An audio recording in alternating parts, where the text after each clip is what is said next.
तो हेलो भाई लोग, कैसे हो आप लोग। आई होप कि आप सभी लोग अच्छे होंगे, स्वस्थ होंगे, सुरक्षित होंगे। तो इससे पहले जो अपन ने कुंभा पढ़ लिया था, और कुंभा की तो जो हत्या है वो मामादेव कुंड के पास जो है उसके बेटे उद्दा ने कर दी थी। और मामादेव कुंड है अपने कुंभलगढ़, जो दुर्ग बना हुआ है, किला बना हुआ उसके अंदर, है ना। आपसे पूछा जाएगा कि कुंभा की हत्या उसके बेटे उद्दा ने कहाँ की थी, तो कुंभलगढ़ दुर्ग में मामा कुंड के पास। ठीक है, अब देखिए इसके बाद जो है रायमल, है ना। कौन बनता है शासक अगला? रायमल। देखिए रायमल, है ना। रायमल जो है वो अगला शासक बना, है ना। ये बने अपने 1473 ईस्वी से 1473 ईस्वी से 1509 ईस्वी। कब तक बने? 1509 ईस्वी तक जो है इनका शासनकाल रहा। देखो कुंभा का बेटा, है ना, जिसका नाम था उदा, इसने अपने भाई उदा को जावर तथा दाड़ीमपुर के युद्ध में हराया, है ना। क्या किया? ये भी किसका बेटा है? कुंभा का बेटा, है ना, रायमल, है ना। अपने भाई को, भाई कौन है? उदा। कौन है बेटा? उदा। युद्ध कौन कौन से हो रहे हैं? एक तो हो रहा है जावर का, जावर, प्लस एक हो रहा है अपने दाड़ीमपुर। दाड़ीमपुर का क्या हो रहा है? युद्ध हो रहा है। इन युद्धों के अंदर जो है किसको हराया? इस उदा को किसने हराया? रायमल ने, है ना। रायमल क्या हुआ? विजय हुआ इन युद्धों के अंदर। ठीक है, रायमल जो है वो विजय हुआ इन युद्धों के अंदर। अब देखिएगा, मालवा के गया शाह को हराया इसने ही। किसने? इसने। और इसकी जो जानकारी है वो कौन सा दे रहा है? एकलिंग प्रशस्ति जो है वो इसकी जानकारी दे रही है। किसको हराया था? तो मालवा का जो शासक था गयास शाह, है ना, उसको हराया था। एकलिंग जी मंदिर का वर्तमान स्वरूप बनाया। अपने जो रायमल है, इन्होंने वर्तमान स्वरूप जो एकलिंग मंदिर है ना, एकलिंग बप्पा रावल ने बनाया था। आपको मैंने पहले पढ़ा चुका हूँ। एकलिंग मंदिर का वर्तमान स्वरूप, है ना। वर्तमान क्या है? स्वरूप। स्वरूप क्या किया गया? बनवाया गया। किसके द्वारा? रायमल जी के द्वारा, है ना। देखिए अब इन्हीं रायमल की एक रानी थी। रानी का नाम था श्रृंगार कंवर। क्या था? श्रृंगार कंवर जो है वो रानी का नाम था। क्या नाम था बेटा? श्रृंगार कंवर, है ना। श्रृंगार कंवर जो है इनकी क्या थी? रानी। इन्होंने घसुंडी बावड़ी बनवाई, है ना। गोसुंडी की क्या है? बावड़ी। चित्तौड़ में ही है। कहाँ पर है? चित्तौड़ में। गोसुंडी की बावड़ी का क्या करवाया? निर्माण करवाया, है ना। अपने चित्तौड़ में ही है। इसके बाद चित्तौड़ में अद्भुत शिव मंदिर, है ना, अदब्ध, है ना, जिसको बोलता है अदब जी, का निर्माण करवाया। कहाँ करवाया? चित्तौड़ के अंदर। ये पूरा मैं आपको रायमल जी का इतिहास बता रहा हूँ, है ना। चित्तौड़ के अंदर क्या बनवाया बेटा? चित्तौड़ के अंदर इन्होंने बनवाया अद्भुत, है ना, देख लीजिएगा, अद्भुत अद्भुत शिव मंदिर, है ना। इसे बोला जाता है, इसी मंदिर को बोला जाता है अद्भुत जी, है ना। अद्भुत जी का मंदिर, है ना। ये भी कहाँ बनवाया इन्होंने? चित्तौड़ में बनवाया। अब देखिए, अगर घसुंडी के अंदर ये लगाए गए अभिलेख लगाए गए हैं ना, तो घसुंडी का जो बावड़ी बनाई गई है इसके अंदर एक अभिलेख भी लगाया गया है। घसुंडी बावड़ी का अभिलेख, है ना, इसको बोला जाता है घसुंडी बावड़ी का अभिलेख। ये दूसरी शताब्दी ईसा पूर्व का अभिलेख है ना। कौन सी शताब्दी है? दूसरी शताब्दी जो ईसा पूर्व, उसका क्या है? ये अभिलेख है। ठीक है, यह राजस्थान का प्राचीनतम अभिलेख, यानी राजस्थान का क्या है? सबसे प्राचीनतम जो है वो अभिलेख है। इस अभिलेख से भागवत, है ना, विष्णु धर्म, है ना, भागवत विष्णु धर्म की जानकारी मिलती है। ये मैं आपको इसलिए नहीं लिखवा रहा हूँ कि अगर मैं नोट करवाऊँ, आप वीडियो को थोड़ा स्लो स्पीड में देख के नोट कर सकते हैं ना। इस अभिलेख के अनुसार गंज वंश के राजा सर्वताल ने अश्वमेध का आयोजन करवाया था। अश्वमेध, अब देखिए अश्वमेध क्या होता है ना। अश्वमेध, है ना, अश्वमेध यज्ञ, है ना। आपको बताइए कि भगवान श्री राम ने भी अश्वमेध यज्ञ जो है वो किया था। यानी कि घोड़े को क्या किया जाता है? छोड़ दिया जाता है, हवन यज्ञ वगैरह किया जाता है। यज्ञ में करने के बाद क्या होता है कि उसको छोड़ दिया जाता है घोड़े को, और वो घोड़ा जिस भी सीमा के अंदर जाता है, अगर कोई राजा उस घोड़े को नहीं पकड़ता है तो ऐसा माना जाता है या तो उसने संधि कर लिए, या फिर ऐसा है कि वो किसके अधीन है, जिस राजा ने ये यज्ञ करवाया उसके क्या है, अधीन है। अब देखिएगा आप, इसके आगे देखिएगा, ये हो गया। अब अगला शासक कौन है, पृथ्वीराज है ना। शासक तो नहीं है ये, कि रायमल का क्या है, बेटा है ना, क्या है, रायमल का बेटा है।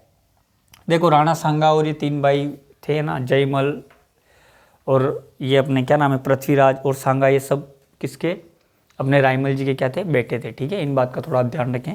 देखिए पृथ्वीराज, ये मैं आपको इसलिए पढ़ा रहा हूँ कि आप इनको थोड़ा समझ सके ना। इनके पुत्र हैं, पुत्र का नाम है पृथ्वीराज, है ना। क्या नाम बेटा, पृथ्वीराज, दिख रहा है यहाँ पे, हाँ पृथ्वीराज। अब देखिए पृथ्वीराज, ये रायमल के बेटे थे। इनको उड़ना राजकुमार के नाम से भी जाना जाता है। किसके नाम से, उड़ना राजकुमार, है ना, उड़ना राजकुमार दिख रहा है ना, हाँ राजकुमार दिख रहा है, उड़ना राजकुमार। बड़ी बहुत ही तेज तीव्र गति से आक्रमण करते हैं, इसलिए इनको बोला जाता है उड़ना राजकुमार। ठीक है, क्या बोला जाता है, उड़ना राजकुमार। इसकी रानी तारा के नाम पर, है ना, किसकी रानी बेटा, पृथ्वीराज की, है ना, पृथ्वीराज की जो है रानी का नाम क्या है, तारा। क्या नाम है, तारा, है ना। तारा के कारण अजमेर किले का नाम तारागढ़ पड़ा, है ना। जो अजमेर का जो किला है, अजमेर का जो दुर्ग है, उसका नाम क्या है, तारागढ़। क्या है, तारागढ़, है ना। किसके नाम पर पड़ा ये, अजमेर के जो है एक किले का नाम है, जो इसकी जो पत्नी थी तारा, उसके नाम पर तारागढ़ जो है नाम उसका रखा गया। और इनकी जो छतरी है वो कुंभलगढ़ के अंदर बनाई गई। कहाँ पर, कुंभलगढ़, कुंभलगढ़ के अंदर क्या है, इनकी छतरी है ना, किसकी, पृथ्वीराज की छतरी है। और ये 12 खंभों की छतरी है। कितने खंभों की, 12, है ना, खंभों की क्या है, छतरी है, 12 खंभों की छतरी। एक तो क्वेश्चन ये बनता है, उड़ना राजकुमार के नाम से कौन जाना जाता है, पृथ्वीराज। और किस शासक की रानी या पत्नी के नाम पर तारागढ़ दुर्ग का जो है नाम पड़ा, तो अपने पृथ्वीराज, इसके नाम पर जो क्या पड़ा, इसका नाम पड़ता है ना। चलिए आगे देखिए। अब आपने आ गए जयमल।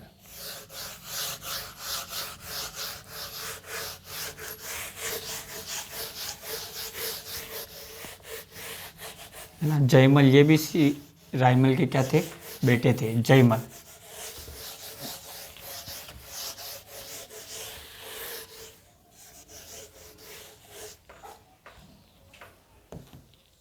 है ना, जयमल रायमल के बेटे थे। इनके क्या थे, बेटे, पुत्र, जयमल, है ना, जयमल, है ना, रायमल के पुत्र थे जयमल। यह सोलंकियों के खिलाफ लड़ता हुआ युद्ध में मारा गया, है ना। कौन मारा गया, आप, जयमल। देखो मैं आपको बता देता हूं कि ये 3 भाई थे। तीनों भाई के अंदर जो है ऐसा माना जाता है कि जो राजगद्दी के लिए क्या हो गया था, संघर्ष हो गया था। तीनों भाई जो एक कोई भविष्यवाणी किया करती थी, एक महिला, उस महिला के पास पहुँचे तीनों भाई, और तीनों भाई ने कहा कि एक काम करिए, आप भविष्यवाणी देखते हैं तो आप एक काम करिए, हम तीनों भाई में से बताइए कि जो अगला राजा है वो कौन बनेगा। तो रायमल जी का दिमाग खराब है, उन्होंने कहा अभी मेरे को मर जाने दीजिए, मेरा मरने के बाद तय हो जाएगा कि राजा कौन बना है कौन नहीं, लेकिन अभी तो रुक जाओ। लेकिन फिर भी तीनों भाई नहीं माने, और ये कहाँ गए, उस महिला के पास गए। और महिला के पास पहुँच के इन्होंने कहा कि आप हमारा हाथ देख के बता दीजिए कि अगली जो है वो राजा कौन बनेगा। अब क्या होता है कि जो महिला होती है वो बताती है कि मैं क्या ही करूँगी, आपके अगला राजा कौन बनेगा कौन नहीं बनेगा, और हमें तो राजा कोई भी बने, हमें तो बस क्या करना है, राज की जो भी काम है उनमें क्या करना है, अपना काम करना है, हमें कोई उस चीज़ से कोई नहीं है कि राजा कोई भी बनो। लेकिन मैं अगर आज बता दूंगी तो आप तीनों भाइयों में आपस में क्या पड़ जाएगी, फूट पड़ेगी, और अगर फूट पड़ जाएगी तो आप आपस में ही एक दूसरे को मारोगे। इससे अच्छा तो यही है कि आपके पिताजी को मर जाने दीजिए, उनकी मृत्यु हो जाने दीजिए। जब उनकी मृत्यु हो जाएगी तो आपको वैसे ऑटोमेटिक पता चल जाएगा कि कौन अगला शासक बनेगा।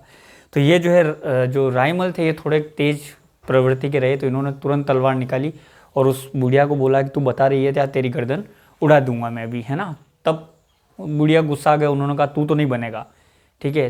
तब रायमल ने कहा ठीक है कोई बात नहीं, मैं नहीं बनूंगा, लेकिन जयमल और सांगा इन दोनों में से बता कि ये दोनों में से कौन बनेगा, मैं इनको अभी मारूंगा।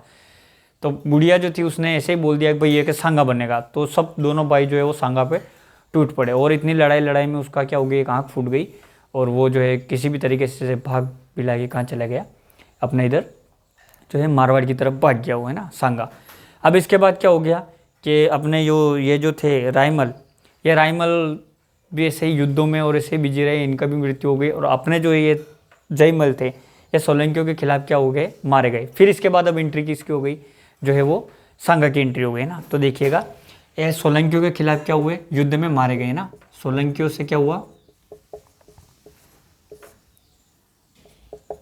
के खिलाफ क्या हुआ, युद्ध में मारे गए ना। कौन, हमने जयमल, है ना, मारे गए। कौन मारे गए, जयमल, सॉरी जयमल नहीं, हाँ जयमल, है ना। ये रायमल थे और इनका बेटा नाम था जयमल। अब देखिएगा इससे आगे दीजिए, अब आगे अपने सांगा, कौन आ गए, सांगा।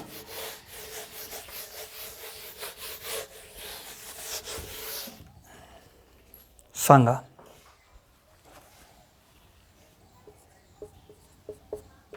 राणा सांगा बहुत ही तगड़ा शासक हुआ है 1509 ईस्वी से 1528 ईस्वी, है ना, ऐसे लिख देता हूँ 1528 ईस्वी, 9 से 28 ईस्वी। ये जो अपने किसके बेटे थे, रायमल के बेटे थे, मैंने आपको भी समझा दिया, है ना। देखिए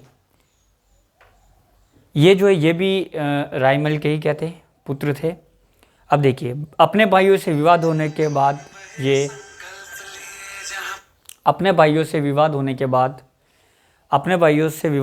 के बाद सांगा को सेवेत्री नामक, है ना,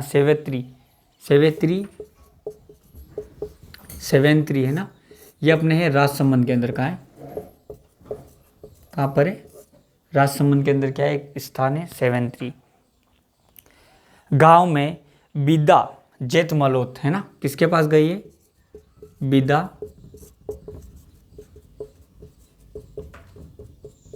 बिदा जेत मालोत के पास क्या गए, ये गए और इनके वहाँ जो इन्होंने शरण ली।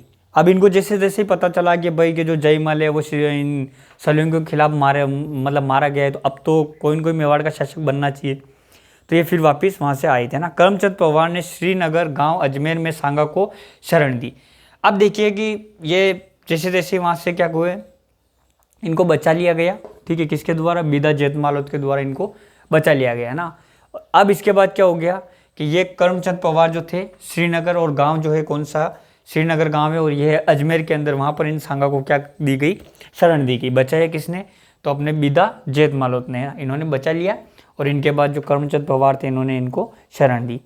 रायमल की मृत्यु के पश्चात सांगा मेवाड़ का राजा बना, है ना। रायमल की क्या हो गई, मृत्यु हो गई, रायमल की क्या हो गई, मृत्यु, और उसके बाद जो पश्चात सांगा मेवाड़ का क्या बना, शासक बना। देखो मैं आपको बता दूं पृथ्वीराज और ये जो सब थे शासक नहीं बने थे, लेकिन ये जो सांगा जो अगला शासक बना।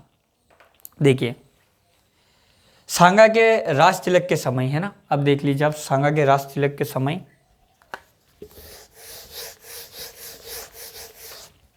सांगा के राज तिलक के समय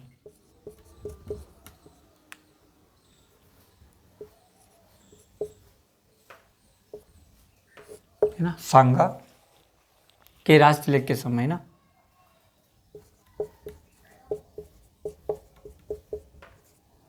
राज तिलक के समय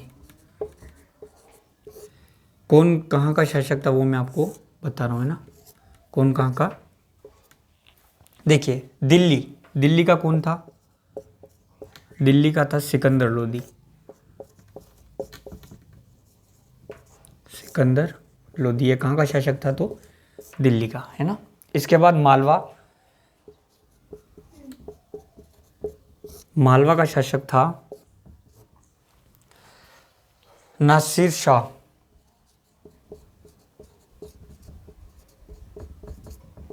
कौन था? मालवा का जो शासक था वो था नासिर शाह। गुजरात का था मोहम्मद, गुजरात का था मोहम्मद बेगड़ा, है ना, बेगड़ा, मोहम्मद बेगड़ा। ये कहाँ का था? दिल्ली का। देखो अब देखिए इसमें, इसके सबसे पहले तो सांगा वर्सेस जो युद्ध हुआ था वो हुआ था इब्राहिम लोदी के बीच। कौन सा हुआ था?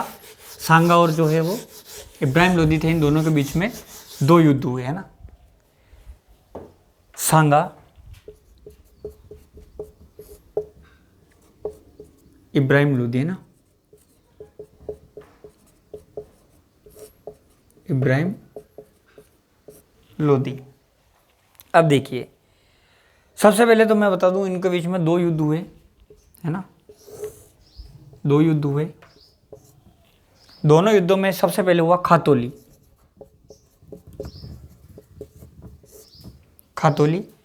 और खातोली जो अपने कोटा के अंदर है। कहां पर बेटा? कोटा के अंदर युद्ध, है ना, युद्ध। अब देखिए इनके बाद हुआ बाड़ी, ये अपने है धौलपुर के अंदर। बाड़ी जो है ये धौलपुर के अंदर है, धौलपुर का युद्ध, है ना।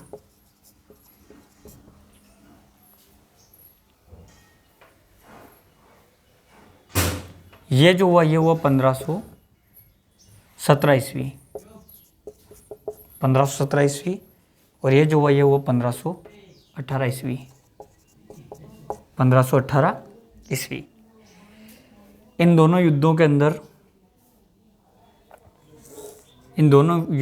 जो है सांगा क्या हो गया? विजय हो गया। बहुत भयंकर तरीके से इब्राहिम लोदी को धोया, है ना। कौन विजय रहा? सांगा। क्या रहा? विजय। देखिए अब इतना अल्टीमेट राजा था, बहुत ही भयंकर वाला राजा था, जिसके एक आंख नहीं, जिसके एक हाथ नहीं, जिसके एक पाँव नहीं, मतलब पाँव वगैरह तो थे लेकिन इतने सक्षम वो नहीं थे। हाथ नहीं था, हाथ कट गया था, आंख फूट गई थी, एक पैर से लंगड़ा हो गया था आदमी, फिर भी बहुत भयंकर वाले युद्ध लड़े, है ना। इसलिए कहा जाता है कि 80 घाव लगे थे तन पे, फिर भी व्यथा नहीं थी मन में।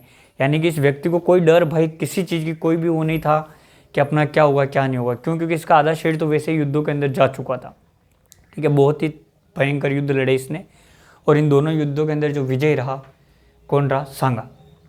अब इससे जो आगे है वो अपन कल अगली जो क्लास बनेगी उसके अंदर पढ़ेंगे, ठीक है। इन चीज़ों का आप थोड़ा सा ध्यान रखें। अगर वीडियो अच्छी लगती है तो वीडियो को सब्सक्राइब जरूर करें। आप सब्सक्राइब नहीं करते हैं, सब्सक्राइब करें, बहुत मेहनत लगती है वीडियो बनाने के लिए, ठीक है। धन्यवाद। तो मिलते हैं नेक्स्ट क्लास में।